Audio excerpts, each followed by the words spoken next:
Shalom saudara-saudara semua. Ya, shalom shalom semuanya. Puji Tuhan kita masih bisa belajar sekolah Sabat bersama Impromptu dan pada saat ini kita masuk di pelajaran ke-8 dengan judul Kuasa Kebangkitan Kristus ya.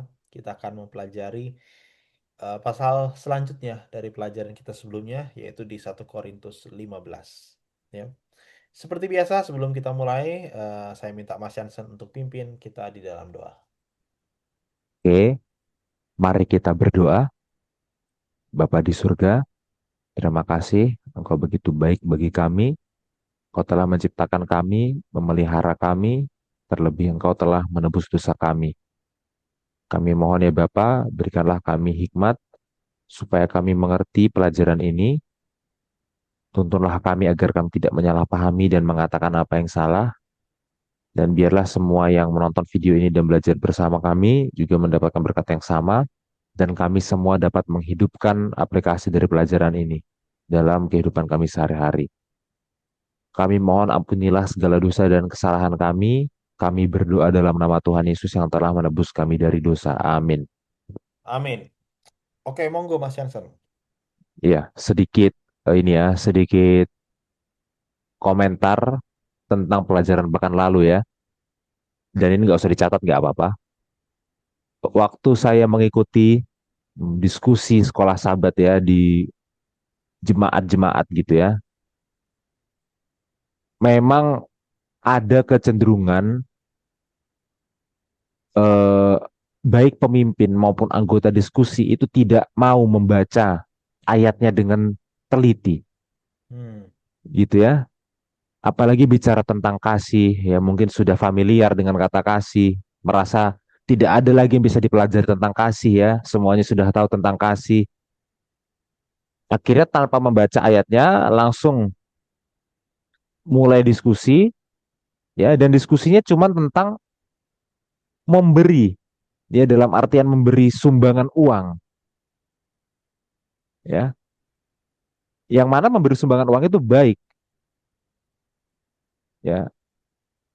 Tapi memberi sumbangan uang itu belum tentu kasih. Bisa jadi dengan kasih, ya bisa, bisa juga tanpa kasih. Nah, maka kasih itu seperti apa? Itu yang harus dibahas sebenarnya, karena aplikasinya itu akan sangat tajam, ya, akan menuntut kita berpikir ulang tentang bagaimana cara kita menghadapi kesuksesan orang lain. Kita senang atau enggak karena orang lain senang, atau justru kita malah iri, ya akan menantang kita untuk jadi orang yang sabar, tidak pemarah, akan menantang kita untuk membenci kejahatan, tapi di saat yang sama kita harus percaya bahwa orang bisa berubah. Ya, jadi kita di saat yang sama tidak membenarkan orang salah, tapi di saat yang sama begitu orang salah kita tidak langsung tutup pintu untuk dia berbuat benar. Ya, bukan tiba-tiba langsung bahas memberi bla bla bla, kemudian tidak dibaca lagi ayatnya, tidak dipelajari lagi. Ya, saudara-saudara ingat Alkitab ini diilhamkan oleh Tuhan. Tuhan yang menafaskan ini ke dalam pikiran Paulus. Firman Tuhan itu yang memperbaiki kelakuan kita. Kalau kita tidak baca dengan baik ya, berarti kita berpikir untuk diri kita sendiri. Kita tidak tunduk dalam instruksi dan nasihat firman Tuhan terhadap diri kita. Kita nggak bisa belajar banyak hal. Ya, jadi saya mohon dengan sangat bagi teman-teman semua, tolong jangan anti belajar Alkitab. Kenapa sih? Susah sekali untuk mau baca dengan teliti. Susah untuk tunduk dengan rendah hati. Oh Tuhan, aku mau diajar. Aku mau baca firman-Mu, tolong ajari hambamu. Kenapa kita harus langsung berpikir, oh ini udah tahu lah, ayo kita langsung diskusi bla bla bla sana sini. Ya, jadi tolong kita baca dengan baik. Oke, itu dulu nggak usah dicatat. Gimana biar komentarnya? iya, eh, sejujurnya ya, saya juga mengalami hal yang sama untuk pelajaran sahabat lalu. Hmm, Saya sahabat lalu, karena pelajaran sahabat lalu saya tidak pimpin diskusi karena hmm, ada tamu lah datang begitu ya. Jadi dan dan yang dihasilkan adalah itu dia bukan hanya mereka memisahkan. Ya saya nggak mau menyalahkan dia, tapi maksudnya kenyataannya seperti itu. Bukan hanya mereka memisahkan pelajaran tentang kasih pasal 13 dari konteks karunia roh nubuat Karunia, saja. karunia roh. Iya, karunia rohnya saja gitu ya. Bukan hanya itu saja. Menurut saya kesalahan pertama. Kesalahan kedua adalah tidak ada ayat yang dibacakan ya. Menurut saya itu fatal sekali. Dan ada satu pertanyaan itu yang menarik sekali di kelompok diskusi kami. Ya, pertanyaan itu datang dari adikmu ya. Hmm. Dari Abi. Jadi dia tanya karena saya akhirnya harus menambahkan dan mengarahkan diskusi. Kalau misalnya kasih itu di saat yang sama dia itu percaya kepada semua orang, tapi dia itu tidak menutupi kebenaran. Berarti ada yang aktivitas yang kita pikir kasih ternyata bukan, ada aktivitas yang tidak kita pikir kasih ternyata kasih. Hmm. Terus kasih itu sebenarnya apa gitu ya? Secara ontologi kasih itu sebenarnya apa? Nah, itu pertanyaan yang sangat bagus dan nggak akan terpikir kan kalau misalnya kita nggak baca ayatnya. Kalau kita cuma Iya, baca kayak kasih itu sabar ini kita nggak akan terpikir gitu kalau akan menjadi seperti itu pertanyaannya maksud saya. Jadi kualitas pertanyaan itu ditentukan dari mana apakah kita membaca ayatnya secara detail atau tidak. Menurut saya itu. Dan itu tadi nyambung dengan yang Mas Henderson bilang kalau kita tidak baca ayatnya kita akan berpikir untuk diri kita sendiri gitu. Kita akan merumuskan di dalam pikiran kita sendiri gitu kan, tanpa ada referensi dari ayat Alkitab. Yang mana bukan hanya itu merendahkan apa namanya pemahaman kita tentang firman itu sendiri, tapi malah bisa jadi kita menghasilkan kesimpulan yang sangat berbeda dari apa yang firman itu mau sampaikan sebenarnya gitu kan. iya, Dan iya, sebenarnya sekolah sahabat kan menuntun kita untuk belajar apa yang firman itu sebenarnya mau sampaikan gitu.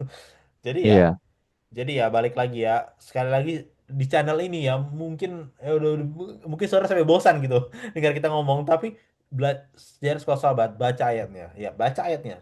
Tidak harus semua, tapi baca ayat yang penting. Lebih baik dibandingkan kita tidak baca sama sekali, ya. Karena kalau kita nggak baca sama sekali, kita cuma baca kesimpulannya aja, ya nggak tahu itu kesimpulan dari mana gitu kan, nggak bisa dibuktikan. Dan kalau kita baca ayatnya, itu memantik orang untuk bertanya, karena terhadap ayat itu ada komentar gitu kan, bukan terhadap hmm, kesimpulan yang kita buat gitu. Jadi mungkin itu Mas Jansen tambahan sedikit ya. iya. Ya, ujilah segala sesuatu dan peganglah yang baik ya. Paulus katakan juga di surat-suratnya yang lain gitu ya. Jadi ujilah segala sesuatu maksudnya apa? Uji ajaran orang lain, betul ya. Orang kasih ajaran kita uji sesuai Alkitab nggak? Tapi yang paling penting juga uji asumsi kita sendiri. Pikiran kita sendiri juga belum tentu benar. Uji dengan apa yang dikatakan firman Tuhan. Tunduk, rendah hati, Tuhan aku mau diajar oleh firman-Mu. Gitu ya. Uji juga pikiran kita, uji juga hati kita sendiri ya. Jadi teman-teman tolong ya, baca pelan-pelan, baca dengan teliti ayatnya. Ya, dan dalam pelajaran sahabat ini juga. Dan seterusnya juga ya. Iya Jadi benar. kita mulai dengan 1 Korintus pasal 15 ya. Tapi saya mau mulai dulu dengan konteks, Bill. Hmm. Oke? Jadi mari kita baca tulisan dari Kikero. Ya, tolong ditampilkan. Ya, saya jelaskan dulu Kikero ini siapa ya. Jadi Kikero ya atau dalam bahasa Inggris ada yang sebut Cicero. Ya, tapi dalam nama dia dalam bahasa Latin pengucapan aslinya adalah Kikero ya. Jadi saya akan sebut sebagai Kikero. Kikero itu adalah seorang filsuf Romawi dari abad pertama sebelum Masehi ya. Dan dalam tulisan dia ya yang kita baca sekarang yang judulnya adalah The Republic dalam bahasa Inggris atau De Republica dalam bahasa Latin, itu dia mencoba menggabungkan filsafat Yunani dengan politik Romawi. Oke, jadi dia berusaha untuk membahas bagaimana caranya menjalankan politik Romawi yang baik dengan menggunakan filsafat Yunani. Itu yang dilakukan oleh Cicero di sini.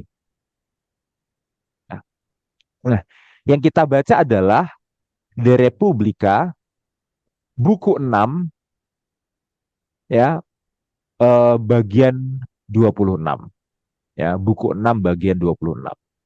Oke. Nah, kita nggak akan baca semuanya karena ini sangat panjang. Ya, jadi tolong Bill langsung di Ctrl F, dicari non-EC. Oke, saya bacakan ya, satu kalimat aja. Ya, lalu nanti ada satu kalimat lagi di bagian akhir. Ini dalam bahasa Latin ya, ngomong-ngomong ya. Ya sayang sekali, terjemahan bahasa Inggrisnya itu nggak ada yang gratis ya. Jadi saya harus buka bahasa Latinnya. Non esete mortalem. Ya, kamu itu tidaklah fana. kamu itu tidaklah mortal. Set, tetapi corpus hoc, tubuh yang adalah, maksudnya tubuh yang adalah fana. Kamu itu tidak fana, tapi tubuhlah yang fana. Ya, pandangan apa ini berarti, Bil? Kenapa? Ini Maaf. berarti pandangan apa ini yang dianut oleh Kikero ini? Kebakaran jiwa. Kebakaan jiwa ya. Jadi kamu, sebenarnya kamu itu tidak fana, kamu itu abadi. Jiwa, Pak. Tubuhmu yang fana. Nah, bayangkan, kalau seseorang tidak fana, berarti tubuh, sorry, maaf, ulang. Kalau seseorang tidak fana, tetapi tubuhnya yang fana, berarti dia memisahkan antara tubuh dan roh. Itu yang Iya. pertama, ya. Dan waktu tubuh mati, berarti ada bagian dari diri yang tidak mati. Itulah rohnya. Rohnya itu tetap abadi, tetap baka, ya. Jadi Kikero berpandangan bahwa manusia itu sebenarnya baka, ya, tubuh dan roh terpisah. Waktu manusia mati, yang mati hanya tubuhnya, rohnya itu tetap baka, tetap abadi. Gitu ya. Nah, kita ke kalimat terakhir ya. Eh, saya bacakan. Fragile corpus. Ya. Tubuh itu fragile. Ya, kata fragile dalam bahasa Inggris itu dari kata fragile dalam bahasa Latin ya. Fragile corpus, tubuh itu rapuh. Animus sempiternus movet. Ya. Roh yang kekal menggerakkannya. Ya. Jadi tubuh itu rapuh, tapi tubuh dan roh kan terpisah. Nah,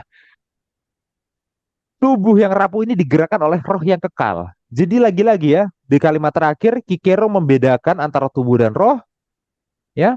Tubuh itu sebagai sesuatu yang rapuh, fana, bisa mati, dan ini digerakkan oleh roh. Roh itu terpisah dan roh itu kekal, tidak seperti tubuh. Ya. Nah, ini adalah pandangan dari Kikero. Ya, dan kita bisa baca filsuf-filsuf yang lain ya. Kita bisa baca misalkan Plato, kita bisa baca Seneca, ya. Kita tahu Seneca ya karena Seneca itu adalah salah satu filsuf dari aliran Stoik ya. Ya. Mereka semua itu berpandangan kebakaan jiwa. Iya, itu sudah umum sekali dalam filsafat Yunani Romawi kuno bahwa mereka itu berpandangan kebakaan jiwa. Sekarang kita lihat kondisi jemaat Korintus. Kaum elit di Korintus ya, yang kalau dari pasal pertama kita sudah lihat ya, orang Korintus itu kaum elitnya itu sangat menekankan hikmat manusia. Masih ingat pelajaran itu ya? Nah, kaum elit di Korintus kemungkinan besar mereka itu menganut pandangannya para filsuf ya. Sehingga kemungkinan besar kaum elit Korintus ya, jemaat Korintus mereka itu punya pandangan bahwa roh atau jiwa itu baka, kekal ya. Mereka itu juga punya pandangan yang dualisme tadi. Mereka juga memandang bahwa tubuh dan roh itu terpisah. Tubuh itulah yang duniawi, yang bisa mati, yang rapuh. Roh itulah yang ya surgawi. Roh itulah yang kekal atau jiwa itu yang kekal. Kemungkinan besar itu juga pandangannya orang Korintus seperti para filsuf ini. Ya. Sehingga apa implikasinya? Implikasinya adalah kaum pagan zaman dahulu mereka itu tidak percaya kebangkitan. Ya, coba pikirkan baik-baik ya. Kebakaan jiwa dan kebangkitan itu dua ajaran yang tidak cocok satu sama lain, ya kan? Karena kalau jiwa itu memang sudah kekal, sudah baka, jiwa itu sebenarnya begitu orang mati, maka jiwa itu sudah bebas di tempat baka sana, di alam baka sana, ya kan?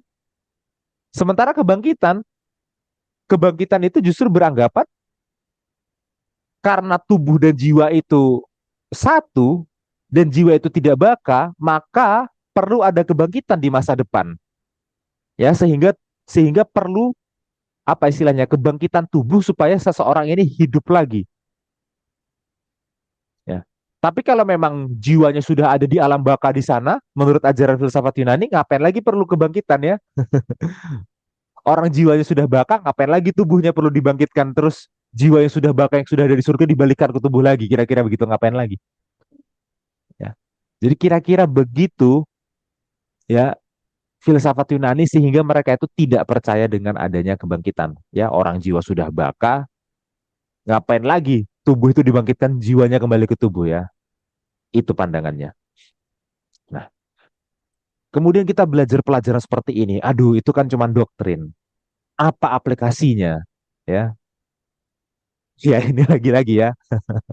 Kadang-kadang kita terlalu berusaha untuk mencari aplikasi dan akhirnya kita malah nggak dapat aplikasinya karena kita terlalu berusaha mencari aplikasi, ya. Sehingga kita menolak itu belajar Alkitab, ya. Waduh, nanti kalau kita baca terlalu detail, kita jadi nggak dapat aplikasinya. Lalu kita coba cari aplikasi sendiri di pikiran kita. Padahal sebaliknya, saudara, sebaliknya. Kalau kita belajar dengan detail, membaca pelan-pelan, aplikasi itu muncul sendiri. Nggak mungkin aplikasinya nggak ada. Tapi kalau kita langsung mencari aplikasi dari pikiran kita sendiri, mungkin kita akan dapat, tapi itu akan kosong dan malah nggak sesuai sama apa yang dimaksud oleh Alkitabnya. Ya, dan saya akan buktikan ke saudara sekarang, berdasarkan teks Alkitabnya, aplikasinya itu ada dan penting.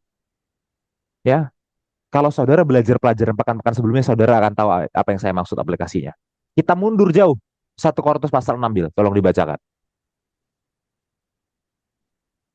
Ya, ayat 13 sampai 14. Ya, mungkin saudara tebak ini arahnya kemana. Kemana ini arahnya? Kok mundur ke pasal 6? Ya, tolong bacakan, Bil. Makanan adalah untuk perut dan perut untuk makanan, tetapi keduanya akan dibinasakan Allah. Tetapi tubuh bukanlah untuk percabulan, melainkan untuk Tuhan, dan Tuhan untuk tubuh. Allah yang membangkitkan, Tuhan akan membangkitkan kita juga oleh kuasanya. Ah, apa, Bil, konteksnya pasal 6 ini, Bil? Ya, ini tentang kalau kita ingat pelajaran-pelajaran sebelumnya, ya Ya. itu adalah tentang adanya apa itu kejahatan seksual di antara masyarakat Korintus. Ya, tapi mereka melakukan itu dengan bangga karena mereka berpikir ya, bahwa ya yang penting kan jiwa ini yang percaya pada Tuhan gitu. Tubuh ini kan nggak fana. Tubuh ini fana, maaf. Tubuh Jadi ini. ya apapun yang saya lakukan pada tubuh ya itu nggak masalah. Gitu, saya mau Hmm, hubungan seksual dengan ini, saya mau itu, saya mau ini, mau makan itu. Ya itu kan cuma di tubuh yang fana ini. Yang penting jiwa saya itu kekal gitu. iya. Ya, dan aplikasinya, nah, bagi yang sangat suka aplikasi ini ya, jangan pikir kita nggak suka aplikasi, kita suka aplikasi, tapi aplikasi yang didapat dari teks Alkitab, bukan aplikasi yang dikarang-karang, ya, wahai tukang pengarang di dalam kelas sekolah sahabat, ya. Aplikasinya apa? Kenapa kita harus kudus secara seksual? Karena tubuh ini adalah tubuh yang kudus yang akan dibangkitkan. Jangan kamu pakai sembarangan.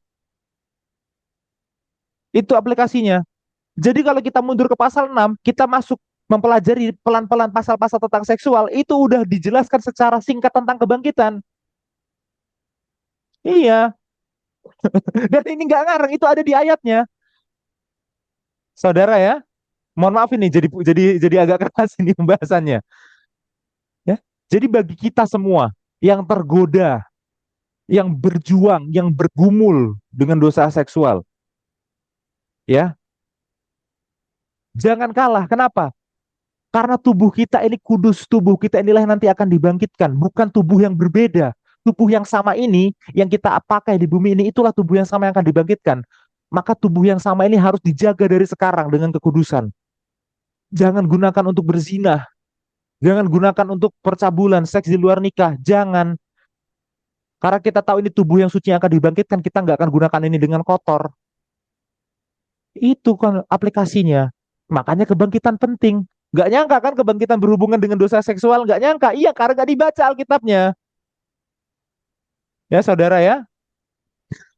Oke, kita ke pasal 15 ya, Bil. Kita ke pasal 15 ya. Ya,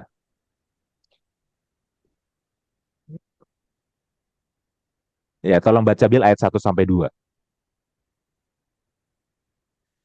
Dan sekarang saudara-saudara, aku mau mengingatkan kamu kepada Injil yang aku beritakan kepadamu dan yang kamu terima. Dan yang di dalamnya kamu teguh berdiri. Oleh Injil itu kamu diselamatkan. Asal kamu teguh berpegang padanya. Seperti yang telah kuberitakan kepadamu. Kecuali kalau kamu telah sia-sia saja menjadi percaya. Iya, ya memang kita bisa melihat ya di sini dari gaya bahasa Paulus ya, secara tersirat ya, bahwa ada orang yang memang menolak ajaran kebangkitan. Ada orang-orang yang tidak percaya kebangkitan di jemaat Korintus itu sendiri ya. Itu lebih jelas nanti di ayat 12. Nanti kita akan sampai sana ya. Nah, kalau di ayat 1 sampai 2 ini ide utamanya Paulus adalah bahwa penyangkalan terhadap kebangkitan itu sama sekali tidak dibenarkan ya. Sama sekali tidak dibenarkan. Penyangkalan terhadap kebangkitan itu bertentangan dengan Injil ya. Ajaran tentang kebangkitan itu tak terpisahkan dari iman, fundamental bagi iman. Ya, kira-kira itu sebenarnya argumen Paulus di ayat 1 sampai 2 ya. Nah, oke, sampai di sini Bill. Silahkan tanggapannya.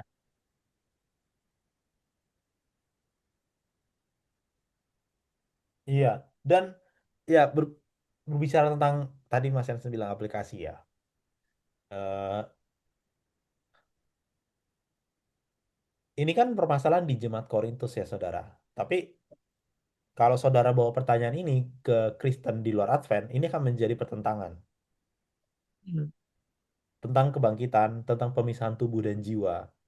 Karena faktanya ada kebangkitan itu akan merembet eh, sampai nanti tentang surga, tentang neraka, akan merembet sampai ke sana, gitu ya. Jadi sesuatu yang kita pikir itu tidak penting secara aplikasi karena kita berharap semuanya itu harus diperas dan bisa saya pegang, saya bawa pulang gitu. Itu kan pikiran kita. Ya akhirnya kita kehilangan sebuah argumen yang sangat penting untuk membuka membuka menjadi kunci jawaban terhadap anu- pertentangan-pertentangan lain atau terhadap doktrin-doktrin yang salah di bagian yang lain gitu.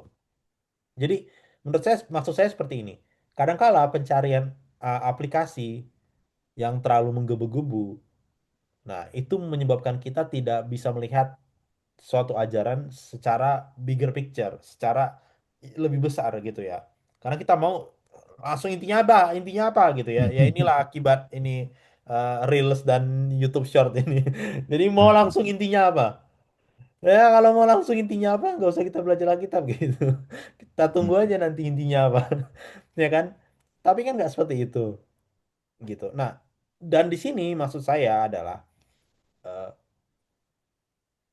kekacauan yang sama dan pertentangan yang sama itu terjadi juga di saat ini, bukan hanya di saat Paulus tulis ini untuk jemaat Korintus. Karena faktanya sekarang banyak orang Kristen masih percaya kebakaran jiwa. Itu maksud saya.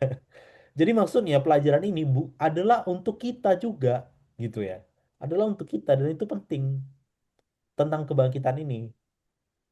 Makanya tadi waktu Mas Henderson bilang bahwa Paulus menegaskan ajaran kebangkitan tidak terpisahkan dari iman, ya itu memang benar. Itu memang benar karena ayat Alkitabnya berbicara sangat tegas tentang kebangkitan itu. Ya kan coba pertanyaan yang sama kita hadapkan kepada saudara kita yang yang percaya kebangkitan jiwa gitu kan. Yang percaya kalau mati nanti rohnya entah kemana ke surga duluan gitu, tapi tubuhnya masih di sini. Nah, terus kita akan bertanya terus untuk apa Yesus mati dan untuk apa semua semua ayat di Alkitab menunjuk kepada kebangkitan sebagai tempat yang mereka harus harapkan, peristiwa yang mereka harapkan gitu. Kalau misalnya jiwa mereka udah senang-senang di sana, untuk apa gitu? Nah, kan Hmm. menjadi ada pertanyaan-pertanyaan semacam itu yang akan keluar gitu ya. Dan itu akan menuntut pembelajaran yang lebih penting gitu, karena kita harus bisa menjawabnya, mempertahankan itu. Kenapa ya? Berarti yang mereka percaya itu bisa jadi keliru gitu kan. Ya, mungkin itu yang akan saya tambahkan ya sebelum kita masuk ke lebih dalam. Artinya apa? Pelajaran ini penting, bukan hanya di zaman Paulus, tapi di zaman kita, karena hal yang sama itu terjadi juga di zaman kita. Mungkin itu, Mas Hansan. Iya. Oke, terima kasih Bill. Kita lanjut, kita baca ayat 3 sampai 4 Bill. Oke. Sebab yang sangat penting telah kusampaikan kepadamu, yaitu apa yang kuterima sendiri ialah bahwa Kristus telah mati karena dosa-dosa kita sesuai dengan kitab suci. Bahwa ia telah dikuburkan dan bahwa ia telah dibangkitkan pada hari yang ketiga sesuai dengan kitab suci. Iya. Ada frasa yang diulang di ayat 3 dan 4 yaitu sesuai dengan kitab suci. Hmm. Sesuai dengan kitab suci ya. Jadi hal kematian Yesus, hal kebangkitan Yesus itu sesuai dengan kitab suci. Nah, maksudnya gini, ide kebangkitan Yesus itu bukan sorry. ide kebangkitan Yesus berarti bukan hal yang baru ditemukan atau bukan hal yang baru dirumuskan kemudian, ya. Jadi Yesusnya sudah mati, kemudian murid-murid Yesus ini berpikir, kita bikin saja ajaran Yesus bangkit, ya, untuk mendukung kemesiasan dia. Enggak, itu bukan baru dipikirkan kemudian. Kenapa? Karena ajaran tentang kematian dan kebangkitan Mesias itu sudah ada sejak perjanjian lama, sudah dinubuatkan sejak perjanjian lama. Ya, perjanjian lama sudah menubuatkan adanya peristiwa keselamatan yang terjadi dengan kematian dan kebangkitan Sang Mesias. Jadi bukan baru dipikir oleh murid-murid gitu ya, enggak. Dari perjanjian lama sudah ada, ya. Dan semua yang terjadi dalam kehidupan Yesus, ya, kematian dan kebangkitannya itu menggenapi yang dinubuatkan perjanjian lama. Ya, memang di sini Paulus tidak menyebutkan ayat perjanjian mana yang dia maksud secara spesifik, ya. Dan kayaknya lebih dari satu ayat yang dimaksud di sini, ya. Ya. Tapi salah satu yang paling kuat tentunya adalah Yesaya 53. Ya, Yesaya 53. Jadi kalau ada waktu lebih banyak di luar pelajaran sekolah sahabat kita, tolong pelajari juga Yesaya 53, ya, dan lihat penggenapannya dalam hidup Yesus. Ya, jadi kita bisa tahu bahwa kematian dan kebangkitan Yesus itu sudah dinubuatkan dari perjanjian lama. Ya. Oke, lanjut Bill, ayat 5 sampai 8.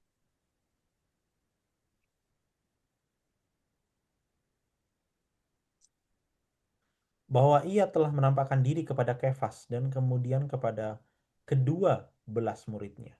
Sesudah itu ia menampakkan diri kepada lebih dari 500 saudara sekaligus. Kebanyakan dari mereka masih hidup sampai sekarang, tetapi beberapa di antaranya telah meninggal. Selanjutnya ia menampakkan diri kepada Yakobus, kemudian kepada semua rasul. Dan yang paling akhir dari semuanya, ia menampakkan diri juga kepadaku, sama seperti kepada anak yang lahir sebelum waktunya. Iya.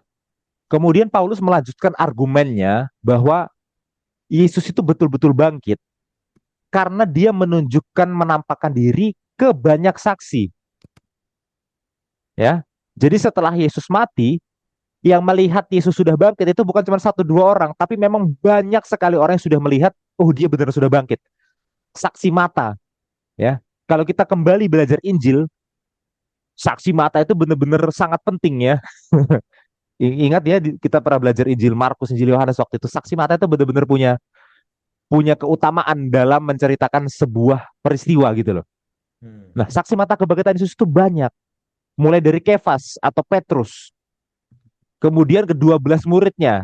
Jadi 12 murid itu maksudnya yang lain selain daripada Petrus itu sendiri, ya. Kemudian ditampakkan juga kepada 500 orang saudara-saudari yang lain, ya. Nah, dari 500 orang saudara-saudari itu masih banyak yang hidup di zaman Paulus. Ya, jadi kalau jemaat Korintus ragu, tanya aja dari 500 orang itu siapa yang masih hidup, tanya Yesus beneran bangkit nggak? Pasti mereka bilang betulan karena mereka lihat dengan mata kepala sendiri, ya. Kemudian menampakkan diri kepada Yakobus. Ya, Yakobus itu adalah saudaranya Yesus, ya, saudara sepupunya Yesus, ya. Ya, karena ada Yakobus muridnya. Iya, iya. Yakobus muridnya itu pasti masuknya ke yang 12. Nah, kalau disebut lagi Yakobus di pasal 7 itu berarti Yakobus yang saudaranya Tuhan Yesus, ya. Kemudian kepada semua rasul yang lain. Ya, karena rasul itu banyak, bukan cuma dari 12 murid, ya. Bahkan ada rasul yang perempuan, kita tahu itu, ya. Ya, Yunias, ya, dan lain sebagainya. Baru yang paling terakhir, Yesus menampakkan diri kepada Paulus sendiri. Paulus sendiri melihat Yesus itu bangkit. Banyak saksinya, ya. Nah, ke ayat 11, Bil.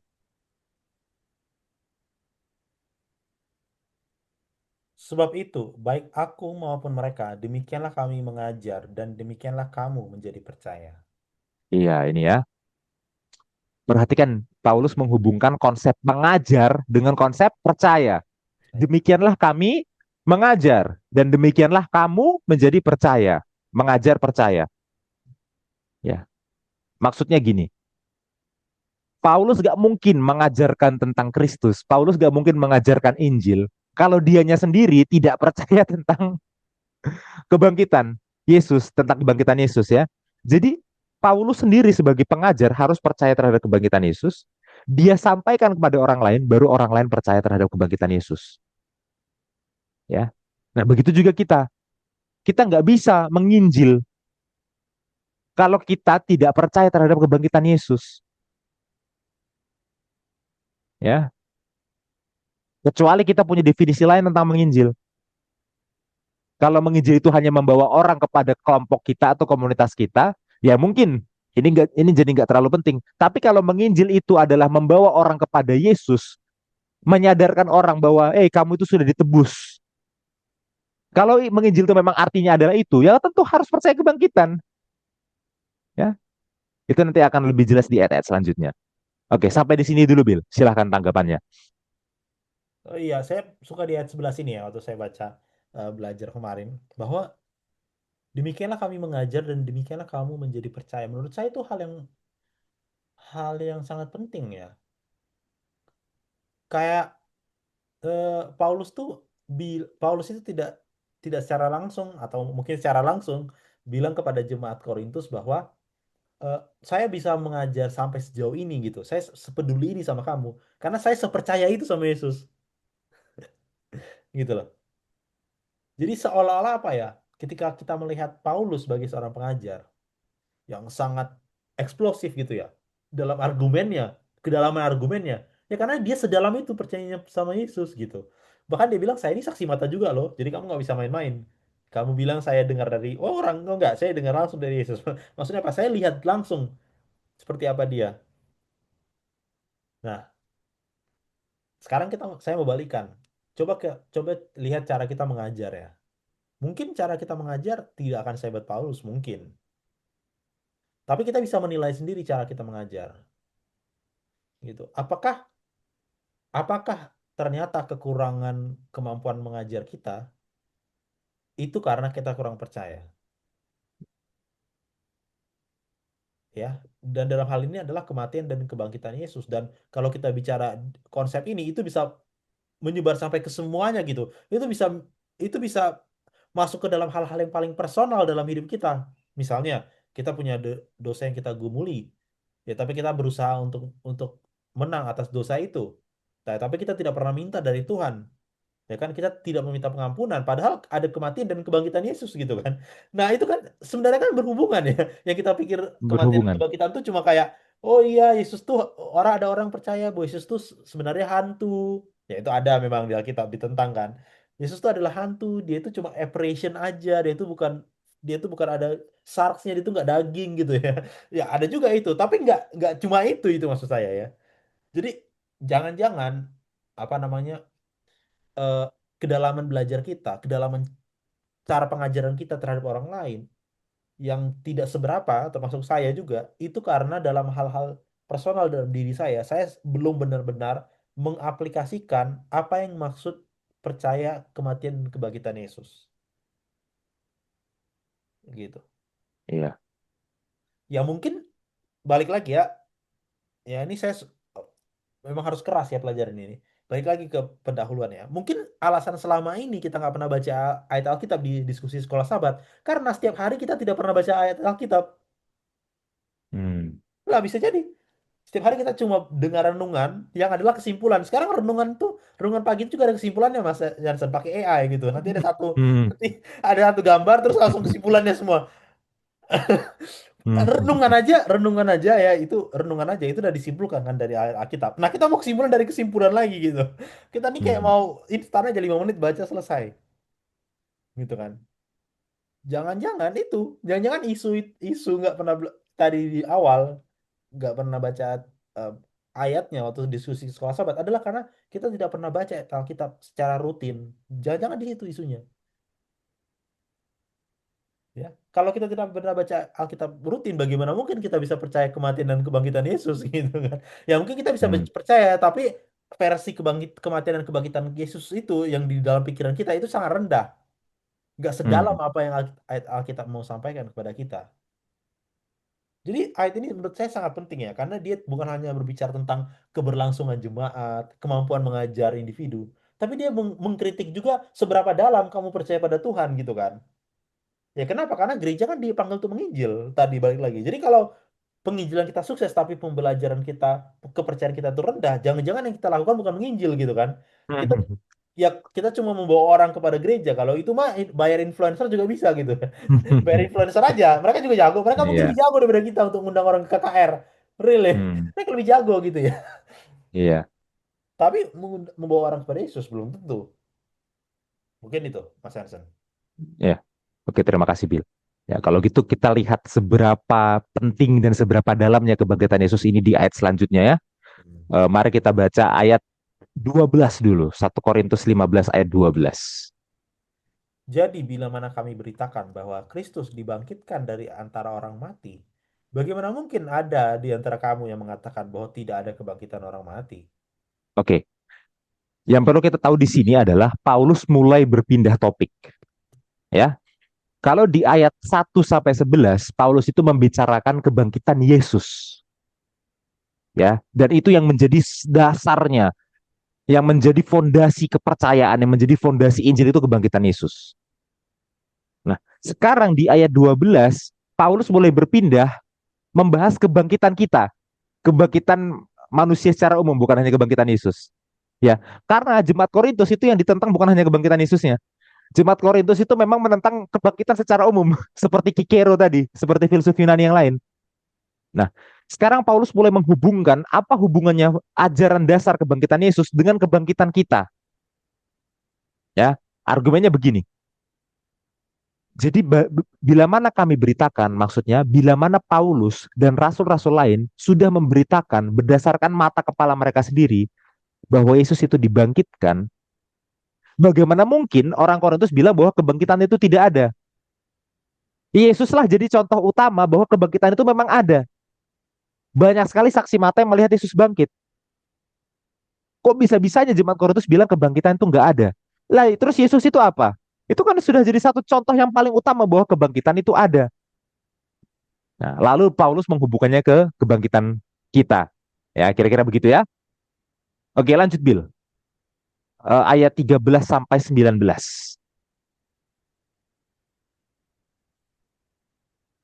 Kalau tidak ada kebangkitan orang mati, maka Kristus juga tidak dibangkitkan.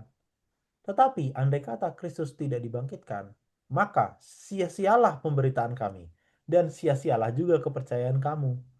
Lebih daripada itu, kami ternyata berdusta terhadap Allah, karena tentang Dia kami katakan bahwa Ia telah membangkitkan Kristus. Padahal Ia tidak membangkitkannya. Kalau andai kata benar bahwa orang mati tidak dibangkitkan. Sebab jika orang mati tidak dibangkitkan, maka Kristus juga tidak dibangkitkan. Dan jika Kristus tidak dibangkitkan, maka sia-sialah kepercayaan kamu, dan kamu masih hidup dalam dosamu. Demikianlah binasa juga orang-orang yang mati dalam Kristus. Jikalau kita hanya hidup, karena jikalau kita hanya dalam hidup ini saja menaruh pengharapan pada Kristus, maka kita adalah orang-orang yang paling malang dari segala manusia. Ya, saudara bisa lihat itu ya, slippery slope istilah bahasa Inggrisnya itu ya. Ya, Apa itu bahasa Indonesianya ya? Saya juga nggak tahu. Ya, slippery slope itu adalah kalau kita salah di satu hal, kita akan kepleset pada kesalahan yang lain dan itu nggak akan ada habisnya. hmm. Ya, kalau kita nggak percaya adanya kebangkitan orang mati, berarti Yesus nggak bangkit. Kan kebangkitan nggak ada, berarti Yesus nggak bangkit. Nah, kalau Yesus nggak bangkit, berarti iman kita sia-sia. Kita sedang percaya terhadap sebuah kebohongan.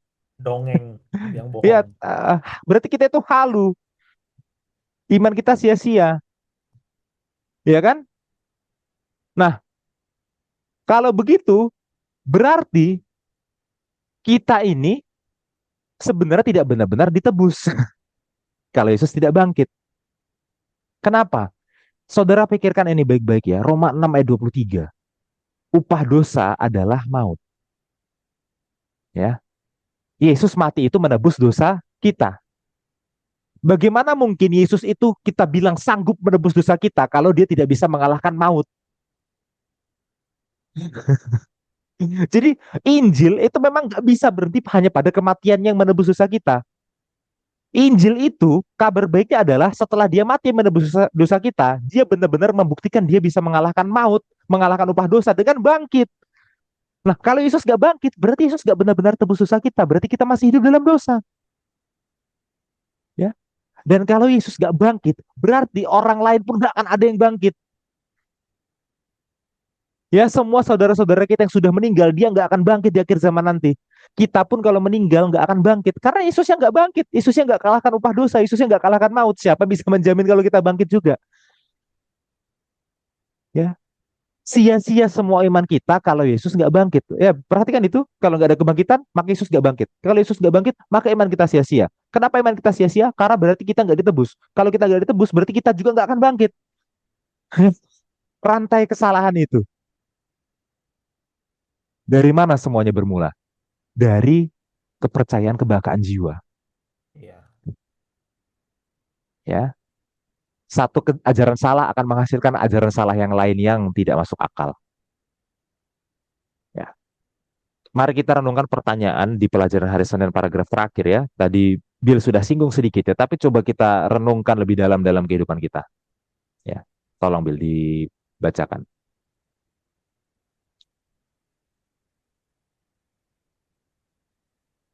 Hari Hari Senin ya, bagian Senin, paling terakhir itu. Senin, Senin, Senin. Bagaimanakah seseorang dapat memahami 1 Korintus 15 jika orang mati langsung melesat, lucu banget ini translate-nya, melesat ke surga atau ke neraka? Lalu, mengapa pemahaman bahwa orang mati itu tidur menjadi ajaran yang begitu penting? Ya, silahkan Bill tanggapannya.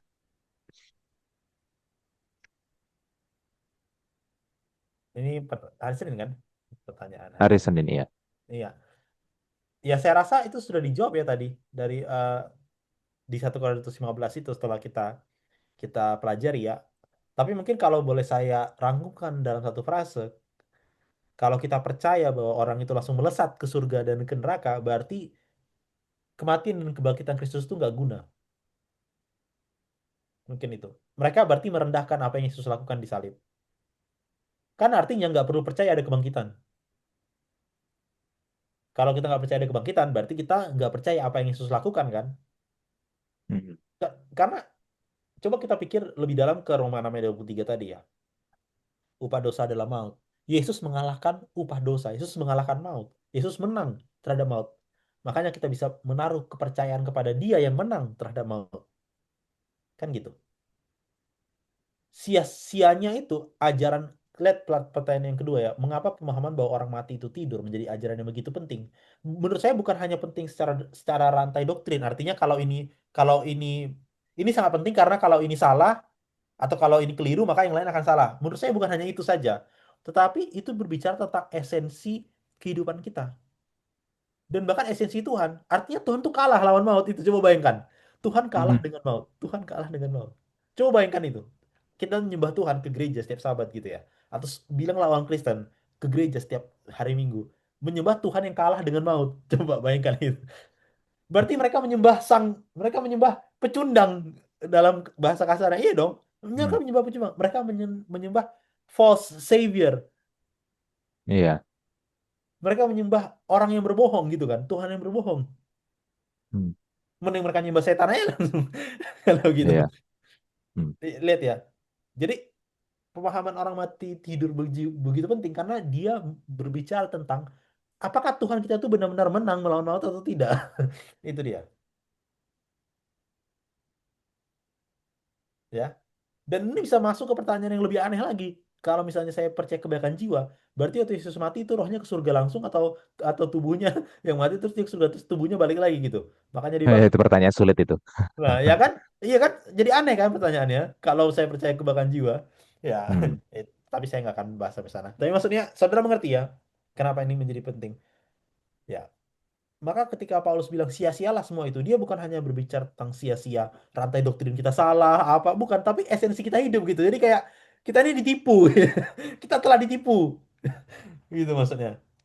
Semua usaha kita, kalau Paulus bilang ya, apa lagi yang kurang, apa dipersekusi apa, semua itu sia-sia itu maksudnya. Pengalaman sebagai Kristenan itu sia-sia. Doa-doa kita tuh sia-sia. Ya kan? Untuk apa kita percaya pada Yesus kalau orang yang mati langsung melesat ke surga? Kalau orang langsung surga, untuk apa kita berdoa? Untuk apa kita percaya sama dia? Nah, mungkin itu Mas Hansen ya. Ketika saya Iya, menjawab pertanyaan ini ya. Mungkin iya. itu. Dan bahkan di kalangan Advent sendiri pun ya, memang masih ada yang percaya kebakaran jiwa. Ya, memang dengan segala hormat ya, memang waktu orang berduka itu dia sedang mengalami masa-masa yang sangat sulit gitu ya. Ya, tapi janganlah kita berpikir tentang hal yang salah karena itu nggak sesuai dengan apa yang benar-benar terjadi di realita eh, alam ciptaan Tuhan ini. Hmm. Ya, dalam alam ciptaan Tuhan ini, begitu orang mati, tidak ada yang langsung masuk surga atau masuk neraka. Seberapapun kita sedihnya, dan kita berusaha untuk coping mungkin ya, untuk melawan kesedihan kita itu, jangan kita langsung bilang, ya orang yang saya kasih ini yang sudah meninggal ini langsung masuk surga untuk menghibur diri kita sendiri mungkin. Ya, masih ada orang yang kalau ada keluarganya meninggal, Advent bahkan ya, akan membuat instastory ya. Sekarang keluarga saya ini atau teman saya ini sudah di surga bersama Tuhan. Ya itu salah. Itu ajar kebakaran jiwa. Jangan ada yang berpikir begitu ya.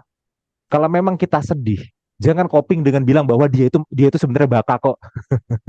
Iya, Iya, kan itu iya. aneh ya. Kita berharap dia baka, tapi dia nggak baka. Dia nggak baka, dia mati. Jadi sebenarnya penghiburan kita itu adalah dia akan dibangkitkan, itu penghiburan kita.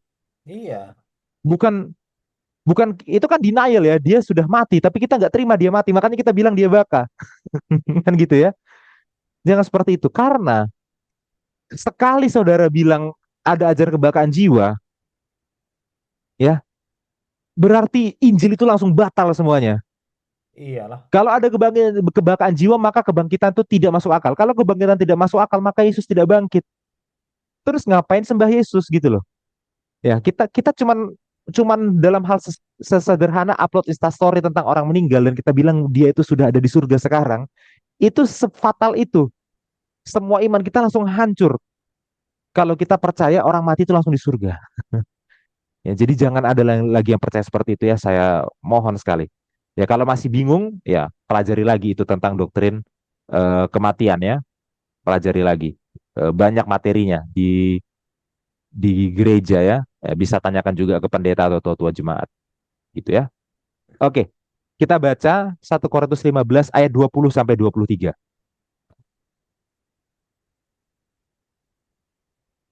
Tapi yang benar ialah bahwa Kristus telah dibangkitkan dari antara orang mati, sebagai yang sulung dari orang-orang yang telah meninggal.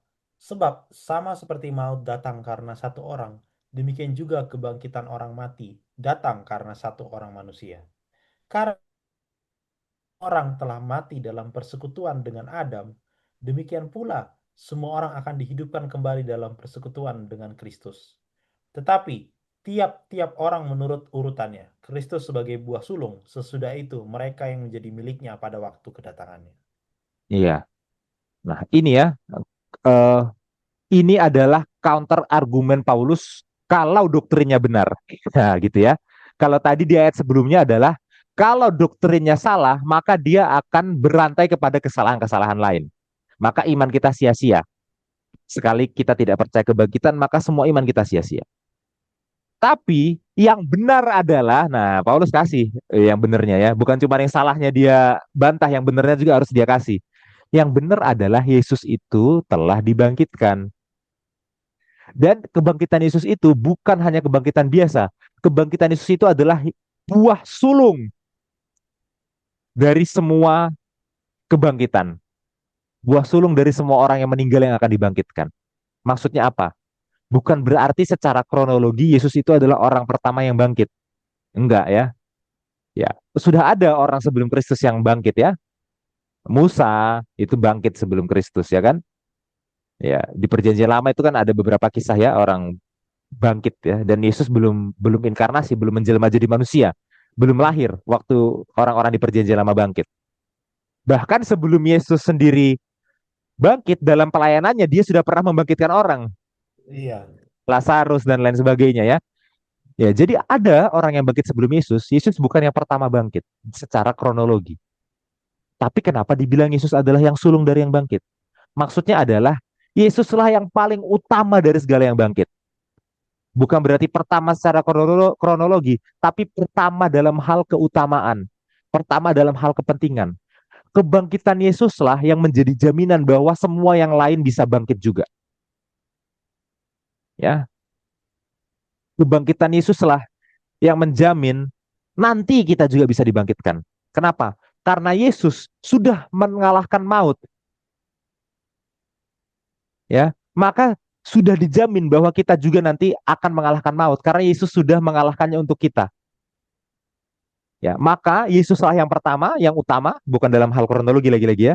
Yesuslah yang utama, baru manusia lain nanti akan mendapat bagiannya juga dalam kebangkitan karena sudah dijamin oleh kebangkitan Yesus. Itu terjadi waktu kedatangannya yang kedua kali nanti ya. Seperti itu. Oke, lanjut Bill. Ayat 30 sampai 32.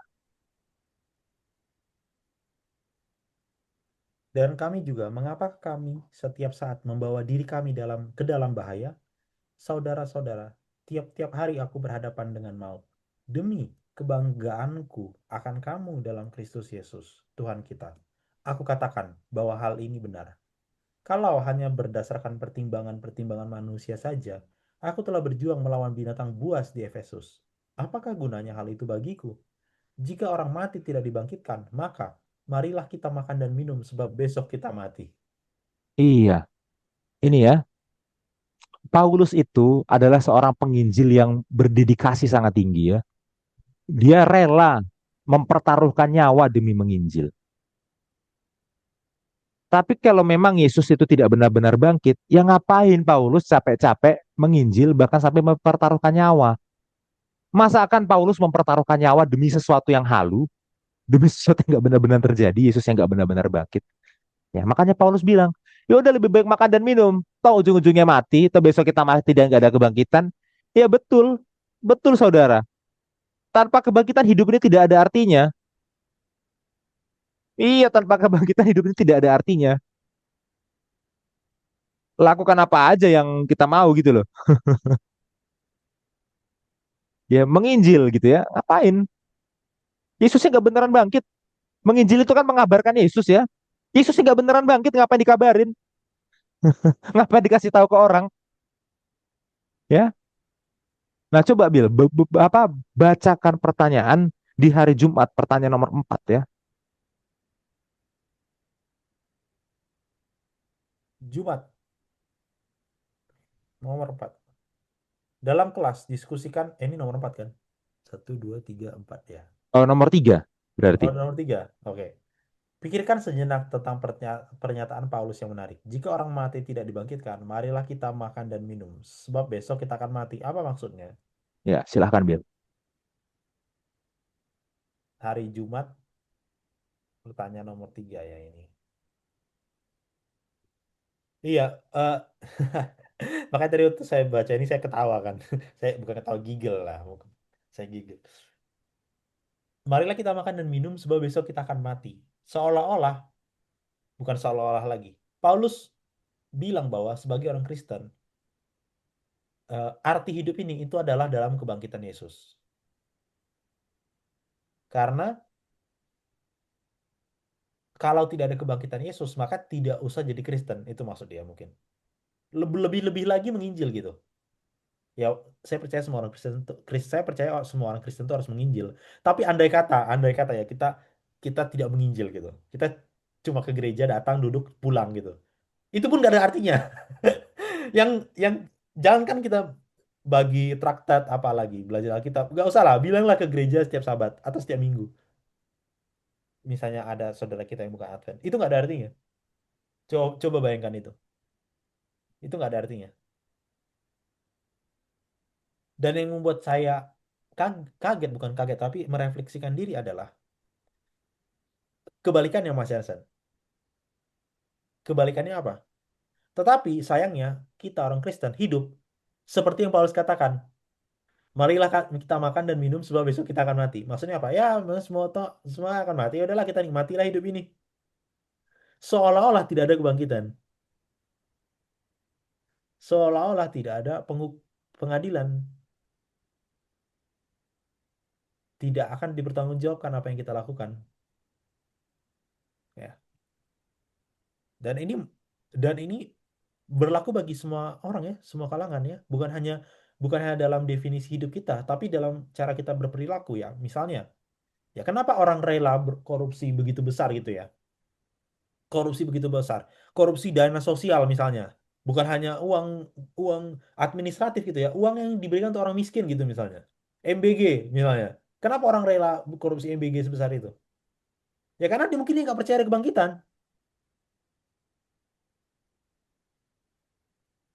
Nah, tapi kalau kita percaya kepada kebangkitan, tapi kita masih hidup kayak gitu, berarti kita tidak benar-benar percaya kebangkitan. Karena kita kapan pikir gini, marilah kita makan minum sebab besok kita, ya kan toh mati. Ya paling saya di penjara, uangnya tetap ngalir ke anak saya. Ya udahlah, biar aja lah, sekali aja. Ya, waktu di pertanyaan ini dibilang ya, pikirkan sejenak tentang pernyataan Paulus. Yang saya pikirkan adalah kita mungkin akan take our life more seriously itu maksudnya. Mungkin kita akan menganggap lebih serius hidup kita kalau kita percaya ada kebangkitan. Artinya semua yang kita lakukan itu akan dipertanggungjawabkan.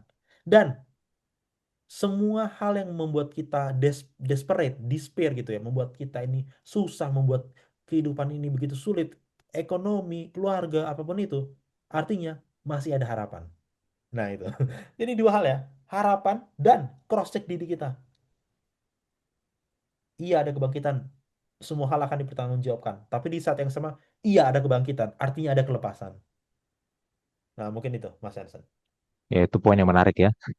Banyak di antara kita yang hidupnya seperti seakan-akan Yesus itu tidak bangkit ya. Jadi kita benar-benar hidup itu hanya untuk kesenangan sesaat ya, YOLO. tanpa ya YOLO ya, bahwa hidup itu benar-benar sekarang, nggak akan ada lagi nanti kehidupan yang kedua setelah dibangkitkan. Jadi ya semuanya dipuasin aja sekarang. Ya toh begitu mati udah nggak ada apa-apa lagi. Ya, ada orang yang memang hidupnya seperti itu ya. Itu poin yang sangat bagus dari Bill ya. Nah, saya mau tambahkan poin yang lainnya adalah begini. Ya, bagi kita yang rajin pelayanan, coba pikirkan baik-baik itu. Kalau kita nggak benar-benar hayati, dan nggak benar-benar percaya kebangkitan Yesus, dan lebih parah lagi kalau memang Yesus nggak bangkit ya. Bayangkan pelayanan kita semua itu ya. Ya, menjadi pegawai jemaat, rapat, ya kan? Bikin program, budgeting, ya, habiskan waktu dan tenaga, ya kan? Ternyata Yesus nggak benar-benar bangkit. Ya ngapain kalau gitu ke gereja? Itu kan benar-benar buang tenaga dan waktu ya, Iya, pikiran ya kan? tenaga semua terkuras. Ngapain misalkan rekaman diskusi seperti ini coba? Ya kan kita sedang membicarakan sesuatu yang sebenarnya cuma halu, Yesusnya nggak bangkit. Tapi kita diskusi mati-matian tentang Yesus gitu, belajar dalam-dalam. Ternyata Yesusnya nggak bangkit cuma halu. Ya berarti kita ini cuma orang gila lagi ngobrol ini. Iya. Ya, kita cuma orang halu yang terlalu serius dengan kehaluannya sampai bikin YouTube. Ya. Dan saudara bayangkan kita nyanyi di gereja saudara. Kita nyanyi, datang ibadah kita nyanyi. Itu kan sebenarnya kalau Yesus nggak bangkit kita absurd banget itu. Ya kan? Ada tempat diam teduh dekat di hatimu. Eh, apa tempat tiada dosa keluar dekat di hatimu. Oh Yesus juru selamat diutus olehku gitu ya. Oh Yesus juru selamat kita nyanyi itu di gereja. Kalau Yesus gak bangkit berarti dia bukan juru selamat. Kita nyanyi. Berarti kan kita adalah orang yang halu dia itu juru selamat. Tapi saking halunya kita kumpul-kumpul dan kita nyanyi tentang kehaluan kita. Berarti kan kita di gereja kayak orang gila itu. Yesus yang gak bangkit mereka nyanyi-nyanyi tentang Yesus. Lebih ngeri lagi lagu ini. Sebab dia hidup because he lives itu. Sebab dia hidup ada hari esok. Nyanyi kita di gereja. Semangat ya. Datang setiap sabat nyanyi lagu itu gitu. Ya bukan berarti lagu itu dia nyanyikan setiap sabat ya, tapi kita di gereja nyanyi lagu-lagu tentang kebangkitan Yesus, salah satunya lagu itu gitu. Yesus yang gak beneran bangkit kan itu beneran kayak orang gila kan itu. Wih, Iya. mereka ini halu sekali ya. Yesus ini gak bangkit. masih nyanyi-nyanyi, semangat lagi nyanyinya. Lebih parah lagi, yang lagu pujian, ya kan? Yang lagu pujian maju ke depan. Biasanya lagu itu kan dibikin vokal grup ya. Terus di bagian-bagian tertentu kan pas vokal grup kan suka lihat-lihatan kan, ya kan? Kalau vokal grup kan suka sambil nyanyi bagian tertentu lihat-lihatan begini kan. Waduh, ya nggak tahu mungkin untuk tampil atau untuk gimana ya. Tapi Yesus agak bangkit. Udah lihat-lihatan begini. Eh, Because he live, naik lagi nadanya, naik kan? Wah, oh dinaikin nadanya, oh semangat nih. Yesusnya gak bangkit, mau nyanyi. Kita nyanyi kayak orang halu dong, ya. Udah, sadar apa yang maksudnya ya? Ya, bener-bener semua pelayanan itu kan sampai seniat itu gitu ya, berjemaat, ya, apa istilah berprogram nih, Yesusnya nggak bangkit, apa sebenarnya jadinya? Ya mending gak usah gereja sama sekali, Iya. ya kan? Pada ujung-ujung, ya pada akhirnya ujung-ujungnya ya, ya korupsi gak salah-salah banget ya toh. Kalaupun jahat emang kenapa gitu kan, toh ujung-ujungnya semuanya mati nggak ada yang bangkit, yang mending sekarang Iya. korupsi supaya cepet-cepet cari kesenangan daripada gereja ono Yesusnya nggak bangkit. Kita berdoa ke orang yang mati dan nggak bangkit, saudara. Berdoa ke siapa itu? Ngomong sendiri berarti halu itu. Ngomong sendiri kayak orang gila itu. Dalam namamu udah amin. Orang yang Yesusnya nggak bangkit, sekarang nggak ada Yesusnya. Ya, kita hubungkan lagi ke pasal 6. Ya, mending kita kawin sana sini. Kalau memang saudara tergoda ya dengan dosa seksual, ya lakuin aja. Toh kan hidup cuma sekali. Ujung-ujungnya Iya. nggak bangkit lagi. Tapi di pasal 6 benar-benar berarti kita itu nggak perlu ragu ya untuk apa istilahnya, untuk melawan dosa kita nggak perlu ragu ya, karena memang kita tahu tubuhnya akan dibangkitkan.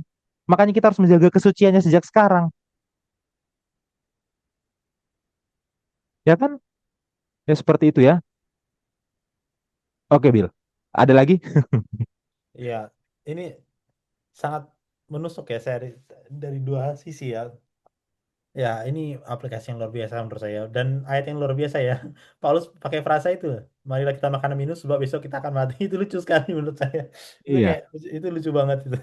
Itu definisi YOLO ya, itulah kalau mau didefinisikan ke modern. You only live once. Ya udah makan minum aja lah besok tuh mati.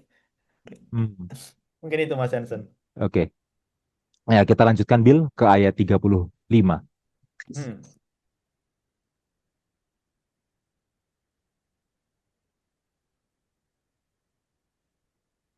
Tetapi mungkin ada orang yang bertanya, bagaimanakah orang mati dibangkitkan dan dengan tubuh apakah mereka akan datang kembali? Nah, ini udah masuk ke subtopik selanjutnya. Ya, setelah bicara tentang kebangkitan Yesus, hubungannya dengan kebangkitan kita, Hmm. sekarang baru bicara tentang memangnya kebangkitan itu mekanismenya bagaimana. Nah, kira-kira begitu.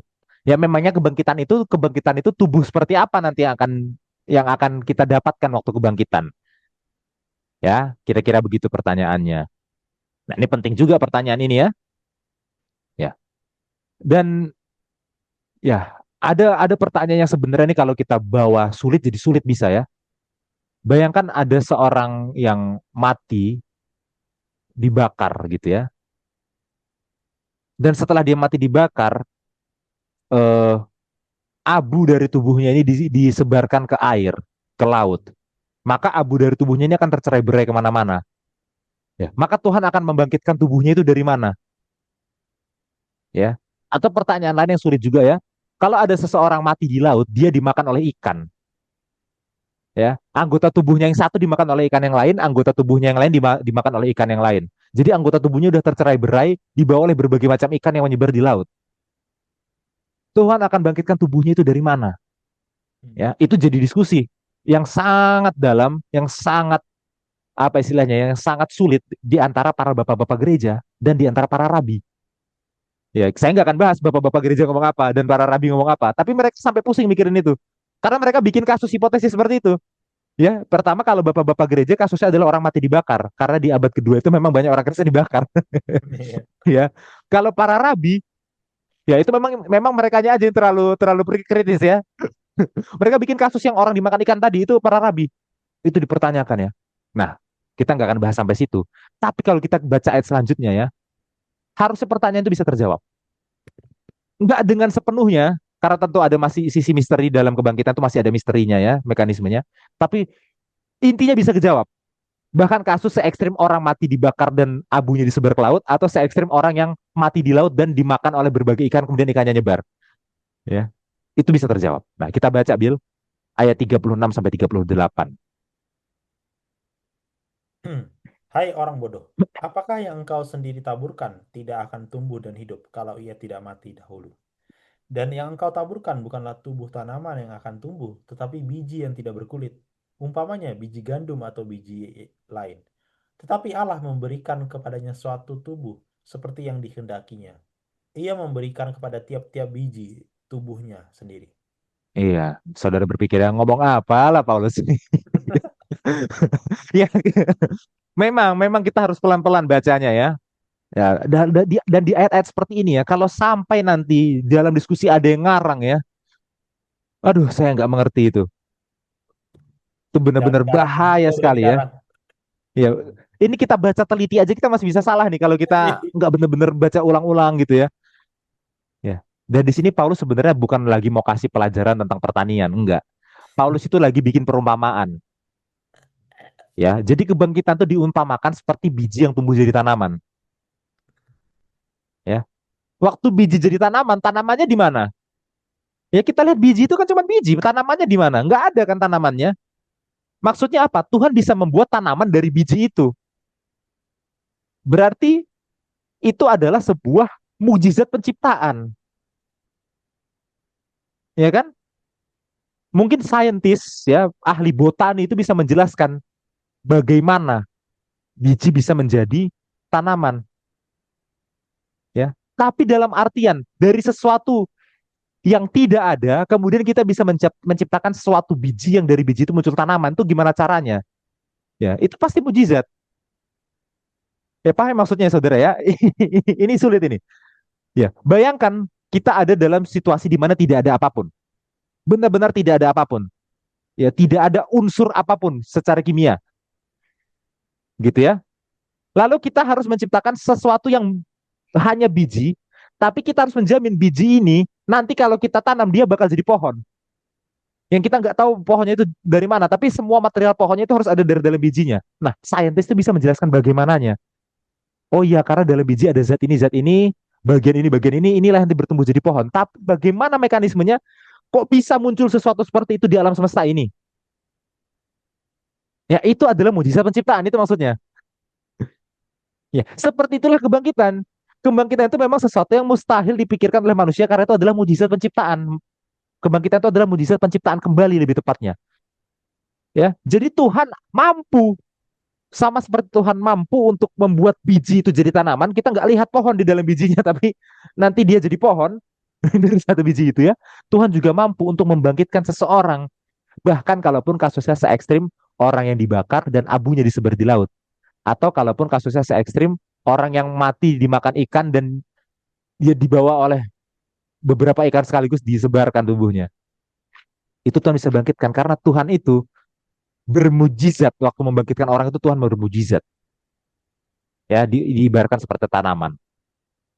Ya, semoga ini jelas. Oke, lanjut Bill. Ayat 39. Bukan semua daging sama. Daging manusia lain daripada daging binatang, lain daripada daging burung, lain daripada daging ikan.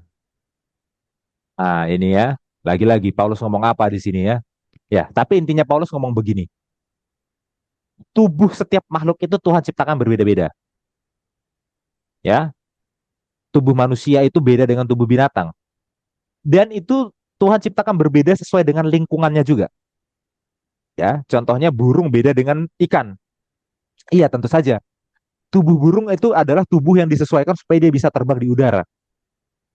Nah, tubuh ikan itu adalah tubuh yang disesuaikan supaya dia bisa berenang di air. Nanti ikan air tawar dan ikan air laut beda lagi. Ya, gitu ya. Jadi, tubuh itu beda spesies, beda tubuh, beda lingkungan, beda tubuh. Begitu juga kita, ya. Kita akan menggunakan tubuh yang sama-sama tubuh, ya. Tapi kita akan menggunakan istilahnya apa ya? Versi yang berbeda, yang sudah diperbaharui, yang sesuai dengan lingkungan yang baru, ya. Makanya kalau kita aplikasikan dengan bahasa sederhana jadinya begini. Tubuh di lingkungan A beda dengan tubuh di lingkungan B, maka tubuh di bumi yang lama akan berbeda dengan tubuh di bumi yang baru. Nah, ya, tubuh kita di dunia akan berbeda dengan tubuh kita di surga. Itu poinnya sebenarnya. Ya sama seperti burung sama ikan, satu di udara, satu di laut, pasti beda kan? Ya sama, satu di bumi lama, satu di bumi baru, pasti beda. Itu sebenarnya. Jadi ini lagi-lagi perumpamaan Paulus ya, lagi-lagi bikin perumpamaan. Ya, memang perumpamannya sulit ya. Kenapa harus bikin yang sesulit itu ya Paulus ya? Aduh, tolong Paulus ya.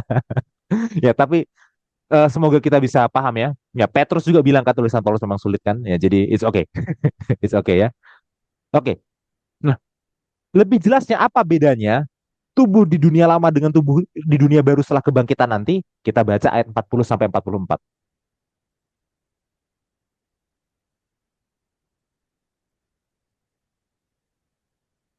Ada tubuh surgawi dan ada tubuh duniawi. Tetapi kemuliaan tubuh surgawi lain daripada kemuliaan tubuh duniawi. Kemuliaan matahari lain daripada kemuliaan bulan, dan kemuliaan bulan lain daripada kemuliaan bintang-bintang. Dan kemuliaan bintang yang satu berbeda dengan kemuliaan bintang yang lain. Demikianlah pula halnya dengan kebangkitan orang mati. Ditaburkan dalam kebinasaan, dibangkitkan dalam ketidakbinasaan. Ditaburkan dalam kehinaan, dibangkitkan dalam kemuliaan. Ditaburkan dalam kelemahan, dibangkitkan dalam kekuatan. Yang ditaburkan adalah tubuh alamiah, yang dibangkitkan adalah tubuh rohania. Jika ada Ya. tubuh alamiah, maka ada pula tubuh rohania. Nah, sebenarnya setelah kita lanjutkan sampai sini harusnya lebih lebih mudah dipahami ya, lebih masuk akal ya. Ya, Ya. Itu jelas di ayat 40, ada tubuh surgawi, ada tubuh duniawi. Kemuliaan tubuh surgawi lain daripada kemuliaan tubuh duniawi, ya, itu jelas ya. Itu maksudnya perumpamaan apa manusia, binatang, ikan, burung itu maksudnya perumpamaan itu maksudnya. Nah, nah lihat kontrasnya. Lihat kontrasnya, ya. Tubuh yang sebelumnya itu tubuh yang binasa. Tubuh yang selanjutnya adalah tubuh yang tidak dapat binasa. Ya, istilahnya apa? Ketidakbinasaan. Tubuh yang sebelumnya tubuh yang hina, tubuh yang selanjutnya adalah tubuh yang mulia. Tubuh yang sebelumnya adalah tubuh yang lemah, tubuh yang selanjutnya adalah tubuh yang kuat. Tubuh yang sebelumnya adalah tubuh yang alamiah, tubuh yang selanjutnya adalah tubuh yang rohania. Ya, lihat kontrasnya itu ya. Nah, tapi jangan juga dipahami itu jadi tubuh yang berbeda. Ya, karena dia pakai kata Yunani yang sama, soma. Jadi dia pakai tubuh yang sama. Sama dalam artian dia tidak diganti dengan tubuh yang berbeda. Lalu apanya yang diganti? Yang diganti adalah kualitasnya yang diperbaharui. Ya, jadi poinnya adalah tubuh yang di dunia lama dengan tubuh yang di dunia baru itu sebenarnya tubuh yang sama, tapi dia sudah diperbaharui, sudah dimuliakan tubuhnya. Istilah orang itu glorifikasi. Istilah orang itu seperti itu. Istilah teolog ya. Itu adalah tubuh yang sudah diglorifikasi. Ya, jadi tubuh yang sama yang kita miliki sekarang di sini itu akan dimiliki lagi nanti waktu kebangkitan, tubuh yang sama itu yang akan dibangkitkan, tapi nanti Tuhan akan bermujizat terhadap tubuh itu sehingga dia dimuliakan menjadi tubuh yang baru dengan nature yang baru, dengan kualitas yang baru, kira-kira begitu. Ya bukan berarti kita punya dua tubuh jadinya. Nggak begitu. Ya, maka aplikasinya adalah ya kita akan memiliki tubuh yang bebas dari kerusakan, penyakit dan kematian. Maksudnya apa? Tubuh kita ini, tubuh yang sama ini, waktu sudah dibangkitkan, Tuhan akan pulihkan dalam kondisi seperti sebelum jatuh dalam dosa. Tuhan akan Tuhan akan buat tubuh kita ini yang sudah dibangkitkan itu jadi tubuh yang tidak bisa rusak, tidak bisa sakit dan tidak bisa mati. Gitu ya. Nah, memang sulit untuk dibayangkan ya, karena sekarang kita masih ada dalam dunia yang penuh dengan sakit dan kematian. Ya, tapi tubuh yang sama ini nanti akan dibangkitkan jadi tidak bisa sakit dan tidak bisa mati. Ya, di-upgrade menjadi nature yang baru gitu ya. Nah, itulah yang dijanjikan di dalam Yesus. Ya, seperti itulah kira-kira kebangkitan. Ya, sampai di sini Bil, silahkan tanggapannya. ya saya rasa eh, dari saya nggak ada ya. Ini udah bagus sekali tentang mekanisme ya. Ya, Paulus ini dia menulis seolah-olah dia tahu gitu ya. Dia bisa baca pikiran orang kayak. Ya, oh, tadi saya udah membantah ini dengan ini, terus ini dengan ini. Pasti pertanyaan selanjutnya adalah, kalau gitu gimana kebangkitannya? Nanti gimana? Ya, seolah-olah dia udah bisa tahu ya apa pertanyaan kita selanjutnya. Dan ini menurut saya sudah cukup menjawab, mungkin tidak menjawab semua mekanisme di semua kasus gitu ya, tapi secara prinsip sudah menjawab. Saya harap begitu. Mungkin itu Mas Hansen. Ya, oke, mari kita masuk ke bagian terakhir, Bill. 1 Korintus 15 ayat 54.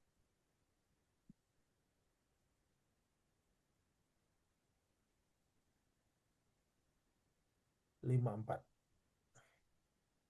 Dan sesudah yang dapat binasa ini mengenakan yang tidak dapat binasa, dan yang dapat mati ini mengenakan yang tidak dapat mati, maka akan genaplah firman Tuhan yang tertulis, maut telah ditelan dalam kemenangan.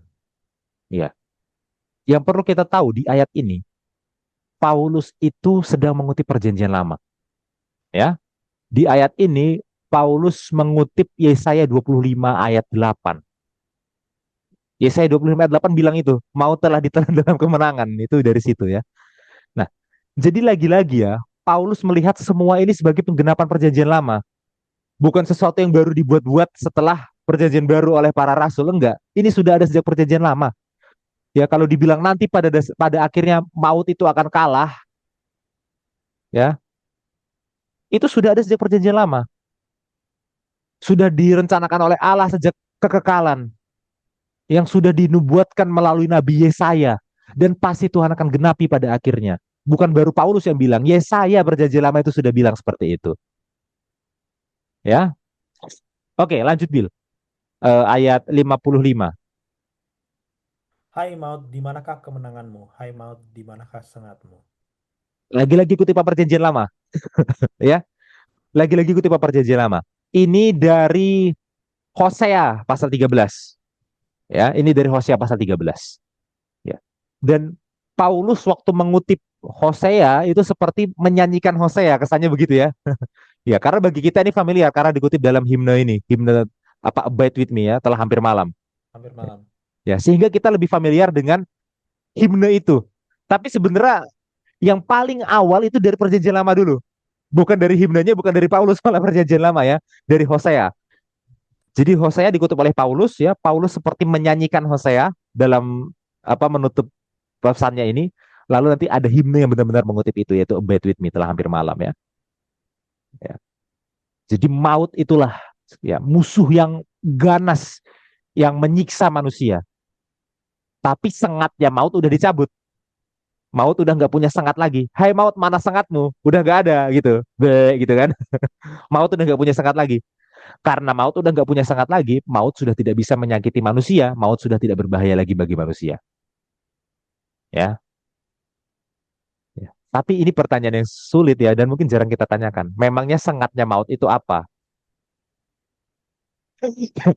Kalau sengatnya kalajengking itu ekornya dan di ekornya itu ada racun, itu sengatnya kalajengking. Nah, kalau dikatakan maut sudah tidak punya sengat lagi, oke. Tapi sengatnya maut itu apa ya? Makanya baca ayatnya, saudara. Baca ayat 56, silahkan, Bill. Tetapi sengat maut ialah dosa dan kuasa dosa ialah hukum Taurat. Nah, ini ya. Kita nyanyikan, Hai mau dan kubur mana sengatmu. Ya, udah bertahun-tahun kita nyanyikan itu. Dari kecil kita nyanyikan itu. Tapi apa sengatnya? Itulah ya, puji Tuhan. Puji Tuhan, Tuhan sudah mengilhamkan Alkitab ini. Kita baca Alkitab, kita dapat jawabannya. Sengat maut ialah dosa. Maka persoalannya sekarang menjadi persoalan moral. Serius, persoalan moral itu persoalan serius. Ya. Waktu dosa sudah diampuni, maka kematian tidak lagi punya sengat. Ya. Jadi kalau dosa diampuni, ya kematian bukan masalah lagi, dosa sudah diampuni. Tapi kalau dosa belum diampuni, kalau dosa belum dituntaskan, kematian itu jadi musuh yang ganas. Berarti apa maksudnya? Ya seperti yang dikatakan oleh ayatnya. Kematian itu punya sengat-sengatnya itu adalah dosa. Jadi cara kematian menyerang kita itu adalah karena kita berdosa, itu poinnya. Karena kita berdosa, maka kematian bisa menyengat kita. Dosa itulah sengat kematian untuk mengalahkan kita. Berarti masalahnya akhirnya bukan kematian itu sendiri, masalahnya berarti dosa sekarang. Kalau kita melihat ujung-ujungnya. Pertanyaan selanjutnya, dosa itu dapat kekuatan dari mana? Ini bagian yang paling mengejutkan bagi kita. Ternyata dosa dapat kekuatannya, dapat kuasa dari hukum Taurat. Ya sama kayak kalajengking tadi. Kalajengking sengatnya ada di ekor. Emangnya di ekor itu ada apa? Di ekor ada racun. Kan gitu ya? Nah, dosa sengatnya apa? Sengatnya dosa adalah hukum Taurat. Maaf. Maut sengatnya apa? Sengatnya maut adalah dosa. Memangnya kenapa dengan dosa? Dosa itu punya kuasa dari hukum Taurat. Nah loh, dosa dapat kuasa dari hukum Taurat. Apa maksudnya? Ini mengejutkan ya, karena hukum Taurat itu kan dari Tuhan ya. Berbeda dengan kematian atau dosa, itu bukan dari Tuhan, kematian dan dosa itu. Ya kan? Tapi hukum Taurat itu kan dari Tuhan. Dalam surat Roma, Paulus bilang hukum Taurat itu kudus, hukum Taurat itu baik, hukum Taurat itu suci. Jadi hukum Taurat itu sebenarnya positif, saudara. Nah, sekarang bagaimana bisa dosa yang negatif, dia malah dapat kuasa, dapat kekuatan dari hukum Taurat yang positif. Aneh kan? Masa kan sesuatu yang negatif dapat kekuatan dari sesuatu yang positif gitu. Apa salahnya hukum Taurat? Begini. Ya, ini sebenarnya lebih detail kalau baca Roma pasal 5 sampai 9 ya. Tapi maksudnya adalah gini. Hukum Taurat itu dia baik, tapi hukum Taurat itu tidak bisa membawa keselamatan. Hukum Taurat itu baik, tapi tidak bisa menyelamatkan. Justru sebaliknya, hukum Taurat itu akan kasih standar yang tinggi. Memang standarnya ini adalah standar yang benar, standar yang baik, betul. Ya, tapi hukum Taurat itu akan punya standar yang tinggi, yang manusia itu tidak bisa penuhi. Nah, dari situlah, dari ketidakmampuan manusia memenuhi hukum Taurat, dari situlah dosa masuk. Sekarang kabar baiknya, kita lanjut ke ayat 57.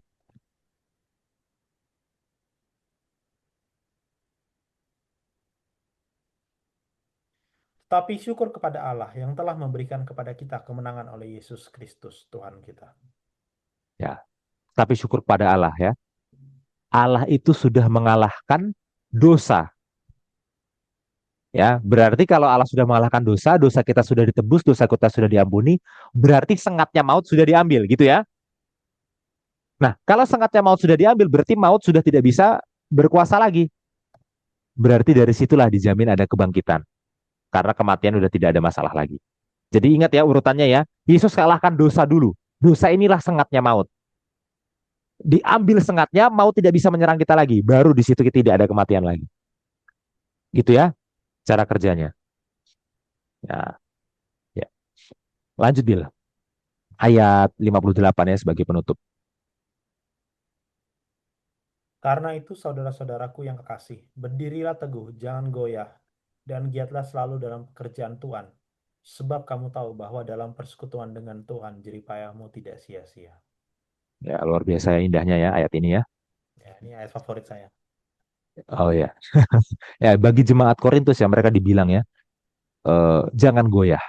Peganglah teguh kebenaran ya. Berpeganglah terus pada kebenaran bahwa Tuhan itu telah bangkit.